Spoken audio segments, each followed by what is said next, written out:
Hey y'all, Scorpion Goddess here, aka Nikki. I got another one for you today, but this one, sorry about the camera moving around.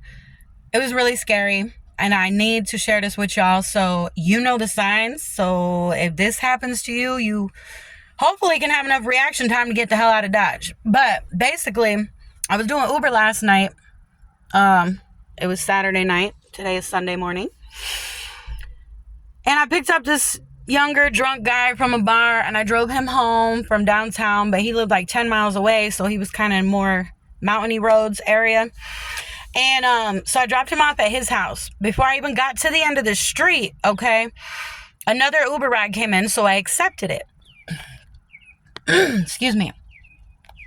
So I get to the end of this guy's street and the GPS says make a left. Now I make the left, and I'm not in the little cul-de-sac where all these houses are anymore. I am now on this long, skinny, pitch black little mountain road. There's no houses or buildings or businesses or anything on this street. It's like the main road that goes back to the town, right? Where the city part is. Anyway, so there's no cars on the road. It's pitch black. There was nobody behind me. I get not even a half a mile in front of me, and there's a stop sign, and it's a fork. So you either go left or right, and there's just trees in front of you. You cannot go straight, okay? There is no straight. It's left or right. So I'm approaching this stop sign, right? And I'm almost at a complete stop already by this time. And out of nowhere, I see these really bright lights behind me, like right behind me. And I'm looking in the rearview mirror, and I'm like, that can't be a car. Like, there was nobody behind me at all. So I'm looking in the mirror and I'm squinching. I'm like, what the fuck is that? And then it registered. Oh no, those are headlights. And then as soon as it registered, it really was a car, because I just didn't believe there was nobody behind me. And I looked in my mirror while I was driving, because I always do. And once it registered, it was really headlights. I heard the engine of this little black car behind me go, like he hit the fucking gas pedal to the floor. And I just, instant reaction, my spidey senses kicked in, and I slammed that gas pedal so hard and cut my wheel to the right. If I would have waited one more second, he would have smashed me. So I whipped to the right, like just in the nick of time, right? And this guy goes flying straight, boom, and then veers to the left, smashes into a big ass tree. And that hit was so hard. It was so loud. And there's still nobody else out there. Like, I didn't even know that guy was there. Okay. And so I like threw my truck in park, and I jumped out and I grabbed my phone off of my little, the little phone holder thing on my dashboard, in case I needed to call 911. Because in my mind, I'm thinking, okay, this person must be high or drunk or just very tired. And they might have fell asleep at the wheel or nodded out or something, and their leg got stuck on the gas pedal. Because never in my life have I heard of somebody purposefully, like, really flooring it. Like, he was going 80 to 100 by the time he actually hit that shit, like, for real. And so I jumped out of the truck, right? And I run over to the black car. He's only like 5 feet in front of where my truck was. And now we're in the middle of this little intersection thing. And the door pops open. This younger dude jumps out, and I run to the car, and I'm screaming. I'm like, are you okay? Are you okay? Because I worked in the medical field for 10 years, and like, I know some things, and if someone really needed help, I could probably keep them alive until somebody got there to give them real medical help. You know what I'm saying? So I was just concerned about, is this person okay? And he gets out of the car, and he got his cell phone in his hand, and he's like scrolling, and he's texting, and he puffs his chest up, and he's like flexing his muscles, and he's like, yeah, I'm okay. And he's like angry, like rage. And I'm like, I'm staring at him, and I said, what the fuck just happened? He goes, I don't know what just happened. And I'm like, I know your brakes didn't just go out, because I heard you hitting that gas pedal. And he just stood there and stared at me.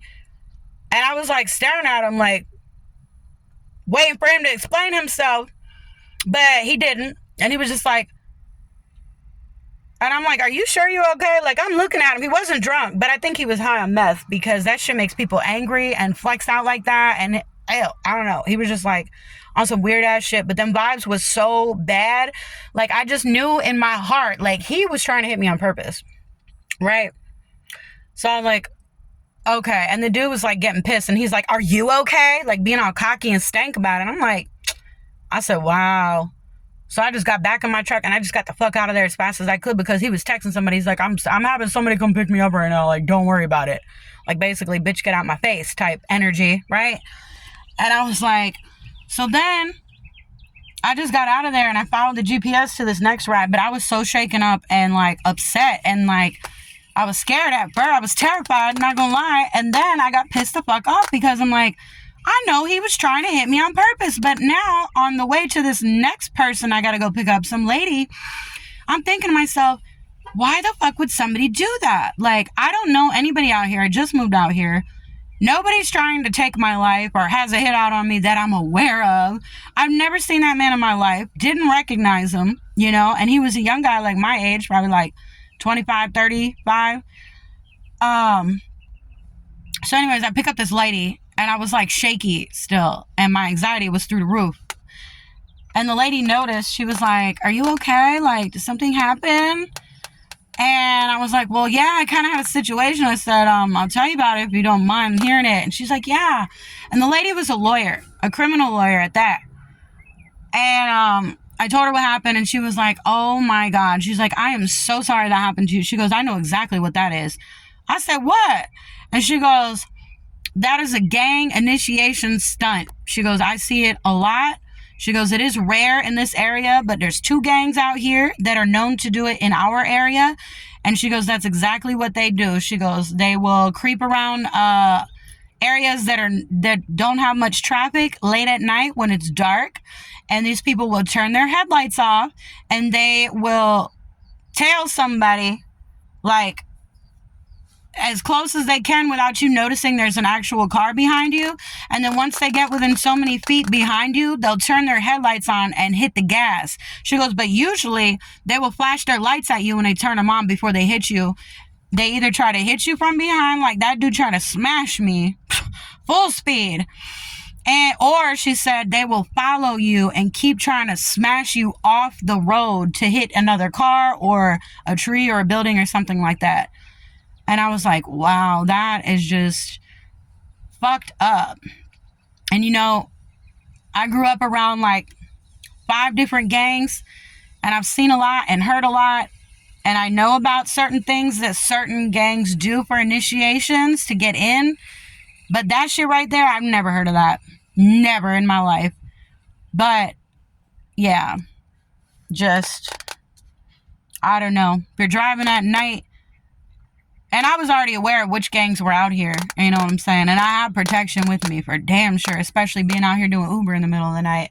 Believe that. And I wouldn't move to no mountain town without no real protection, you know what I'm saying? But, like, yeah, it was terrifying. And I don't know, it's insane to me. But it really pissed me off. Like, that's disgusting. So if there's any gang members watching this fucking video right now, like, can y'all please figure out some kind of initiation, because that is sick in the head. Like, seriously. What if that was your mother in that car? What if that was your brother, your auntie, your grandma, your children? Like, I'm a single mom. I'm out here in the middle of the fucking night working my ass off, making sure that I'm taking care of me and my kid. I have to go home. I can't die out here. You know what I'm saying? So y'all little shitbags should think about that. And I will never forget that man's face. And he better hope I don't ever see him again. I don't want to see him. But that was some fuck shit. It freaked me out so bad. And I didn't put 2 and 2 together with that. I don't know. I thought he was high in a rage. Like, you know, those active shooter things that you hear about on TV. And it's like, that person has some kind of anger or hatred or pent up revengeness in them. And they just go out in public and just attack innocent people.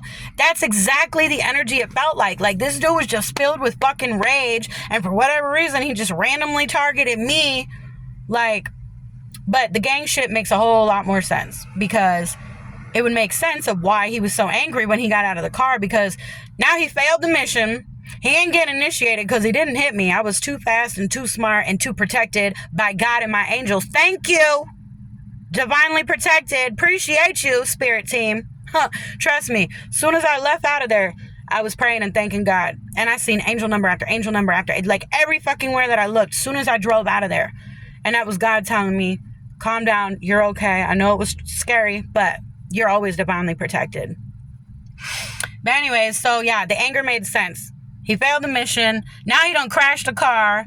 God knows if he had drugs or something in that car, but it was strange because the way he hopped out of that car and ran towards me to make sure that I did not approach that vehicle. So I don't know if he had somebody else in there or was just drugs and he didn't, or I don't fucking know. I don't know. Don't want to know. But that's why I kind of stood there for a while, because I was listening to the car inside if there was a kid or another person or someone crying or screaming and like it was a hostage. Like, I don't know. And I probably should have hit that 911 button once I got out of there from the Uber app, because it was active for me to go pick up another rider. So I could have just hit that button and they would have showed up at my car location. But I just wanted to get the fuck away from him and away from that. I was only going to call the cops like for an ambulance, because I thought for sure how hard he hit that tree. Like, there was no way he was just going to get up. Like, I thought he was at least going to be busted up in the face or something. But yeah. So I did that ladies ride and one more after that. And then there was like this really big ass truck that just rode my ass like an inch from my bumper until I made the next turn. And my anxiety kicked in and like my chest was beating so hard and I could barely breathe. I shut that Uber out. I said, fuck this. I'm going home. Like, I need to be alive. Like, I don't know. The energy was weird. I said, So, yeah, be aware.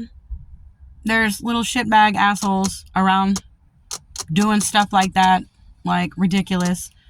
Y'all need to get a real life, like for real.